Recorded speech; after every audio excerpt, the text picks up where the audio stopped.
Education is a big thing, but I'm not sure that it can ever really be fixed. I think there's always going to be a tension. I love my culture and I don't want anyone affecting anyone in our community. The badge comes first, and that's just ingrained into society.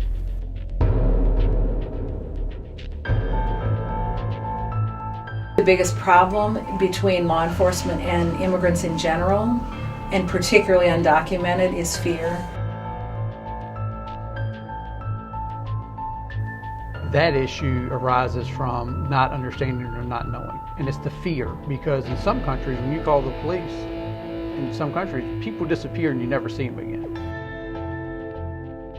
I've dealt with our asylum seekers, and from a lot of countries where people have a fear of persecution, a big problem is with the law enforcement in the country. And so they've come here with all of their experiences of the past, and their view of law enforcement is of a group of people who are dangerous to them. And we know that as police officers here. We tried to dispel that myth that's not, we're here to serve you, we're here to protect you, even if you're undocumented. If there's a crime, we want you to report it. We don't care about your immigration status. So there's a natural kind of fear for a lot of immigrants and law enforcement in that vein. But then the other piece of it is, particularly for undocumented, is the fear that law enforcement, whether they're doing something to keep me safe, in that process they might discover that I'm undocumented. And if they discover that I'm undocumented, then they might turn me in.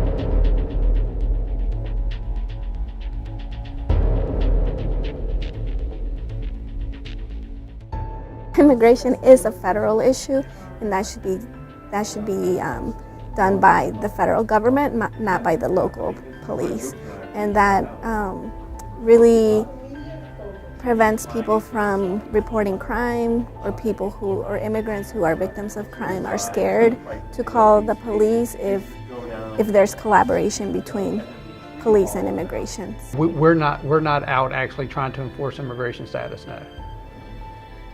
That's a big misbelief, but the reason is when people think police or anything, they see our uniform. We are the view of the public. When the public thinks police, you think of the guys in uniform. You don't think about the ICE agent that comes in plain clothes with a little jacket on or something. When you think of anything that happens, you think of the police in the uniform displaying the badge. So it's a big misconception on the laws that we can enforce and the laws we can't. From law enforcement point of view, there's a tension between, particularly local law enforcement, there's a tension because their job is to keep their communities safe.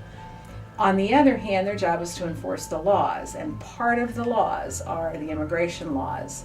And so it depends on how their local law enforcement agency and their particular neighborhood or government sees their role in that federal process.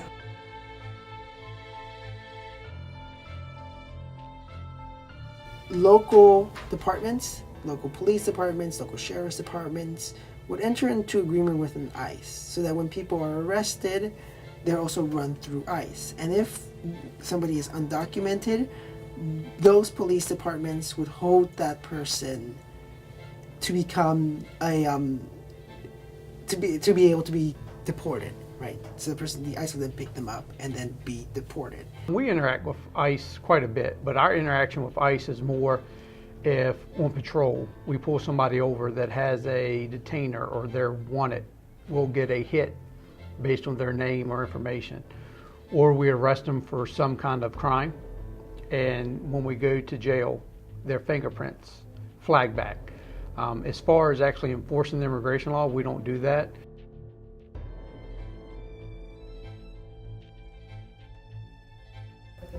There's a court decision that says it's unconstitutional to hold somebody over the required amount of time. Like if somebody's released from jail, they should be released and the local law enforcement doesn't have to hold them. Ours is more of a reporting. And even at that, if they don't get back in a certain time, even if they say, hey, hold him, we can't hold him indefinitely just for them to say, we're coming, they have to give us a timetable and we have to have something else on our side to hold him. Or we just give them the information like this is a guy we stopped, or so it is a total separate line there.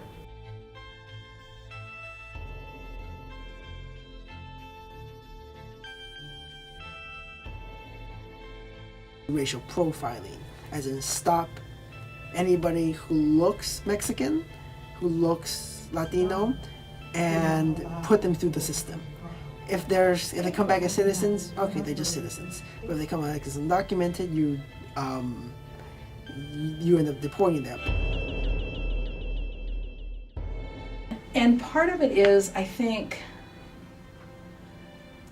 we all racially profile. We all profile. We all have biases because of what we know and because of our experiences and because of who we are. It's impossible not to have biases. So you have a preset in your mind about what this type of person might be, and you can work to not act on that preset idea. But we all have them. You know, I walk down a sidewalk and I see somebody and I've got a reaction. And I'm like, if I don't stop myself from that reaction, I'm going to act on it. I mean, I think we all do it, and police aren't any different. Racial profiling exists in some communities. I mean, there's just no doubt about it. We can see it, police officers see it, you can see it in things.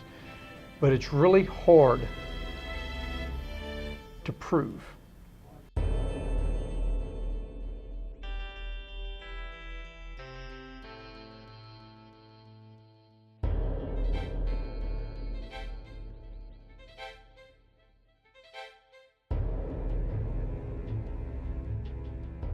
We don't go out purposely looking for immigration status. We don't have a group of people that go out and look for what your citizenship status is in the country. The only time we run across it is when we do traffic stops or arrest, or even a domestic, sometimes we'll run across it. But that's when we find it, is only during when somebody's committing a crime that we're actually investigating.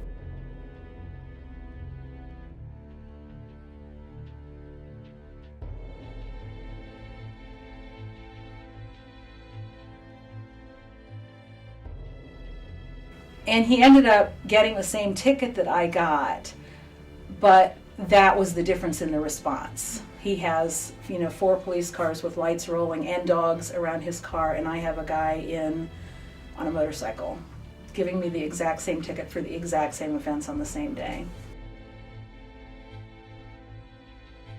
Does racial profiling happen? Yes, it does. Can I prove it? No, I can't. And if it happens with my son, it happens with immigrants.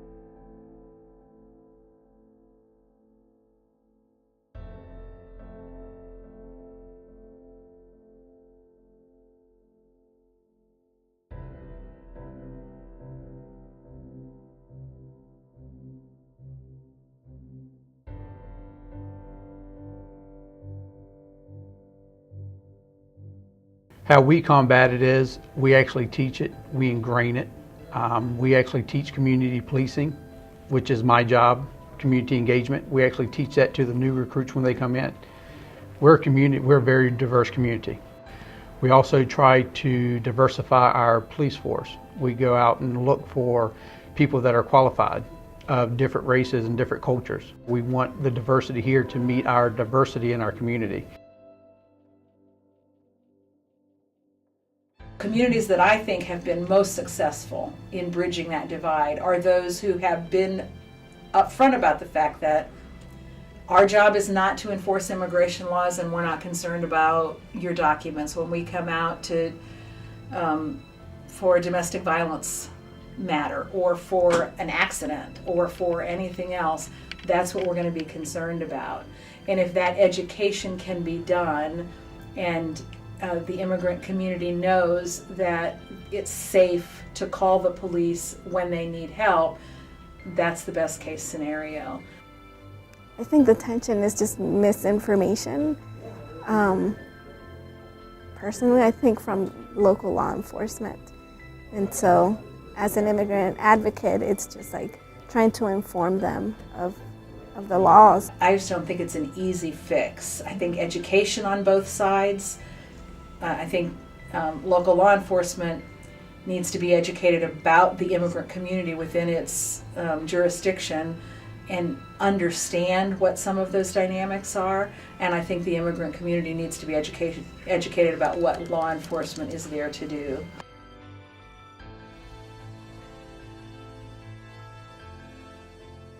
I took an oath to protect and serve. I also took an oath to enforce the Constitution of the United States and that.